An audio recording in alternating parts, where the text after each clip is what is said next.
نیچے دکھنے والی تصویر بلیک اینڈ وائٹ نہیں بلکہ رنگین ہے، لہٰذا کسی بھی چیز کو دیکھ کر بنا تحقیق فیصلہ نہ کریں۔ بعض اوقات جو ہم سمجھتے ہیں وہی ہو، ایسا ضروری نہیں ہوتا۔ جہاں آپ کی عزت نہ ہو وہاں مت جائیں، چاہے کھانا آپ کو سونے کی پلیٹ اور چاندی کے چمچ میں ہی کیوں نہ دیا جائے۔ مٹی سے مٹی تک کے سفر کے درمیان جو وقت ہے وہ مہلت ہے، اور وہی زندگی ہے۔ جو باپ کی ٹھنڈی چھاؤں میں گزرے تھے، زندگی کے وہی پل انمول تھے۔ نرم دل لوگ جلدی رو پڑتے ہیں، جلدی روٹھ جاتے ہیں، جلدی مان بھی جاتے ہیں۔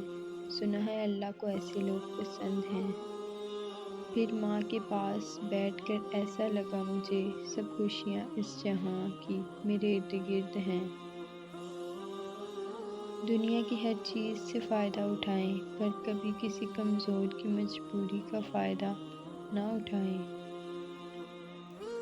درخت کے نیچے پانی ڈالنے سے سب سے اونچے پتے پر بھی پانی پہنچ جاتا ہے۔ اسی طرح اخلاص کے ساتھ کیے گئے نیک اعمال اللہ تک پہنچ جاتے ہیں۔ خدمت سب کی کریں مگر امید کسی سے بھی نہ رکھیں، کیونکہ خدمت کا اجر صرف اللہ ہی دے سکتا ہے، انسان نہیں۔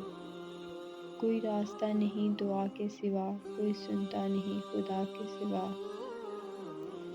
اپنے ہی ہوتے ہیں وہ لوگ جن کی وجہ سے تم ہر روز دکھی ہوتے ہو، بھلا غیروں کو کیا پتہ تمہیں تکلیف کس بات پہ ہوتی ہے۔ درختوں کے پتے ہوں یا خونی رشتے، حالات جب برے ہوں تو احساس کی گرفت ڈھیلی پڑ جاتی ہے۔ اگر یہ دیکھنا چاہتے ہیں کہ دنیا آپ کے بغیر کیسی ہوگی تو بس یہ دیکھ لیں کہ جو لوگ مر گئے ہیں ان کے بغیر دنیا کیسی ہے۔ ماں کا غصہ وقتی طور پر ہوتا ہے، دنیا کا کوئی رشتہ ماں سے پیارا نہیں۔ ضروری نہیں کہ ہم سب کو پسند آئیں، زندگی ایسے جیو کہ رب کو پسند آئے۔ ان کے سائے میں بخت ہوتے ہیں، باپ گھر میں درخت ہوتے ہیں۔ کسی پیاسی چڑیا کو پانی پلا دینا بھی محبت ہے۔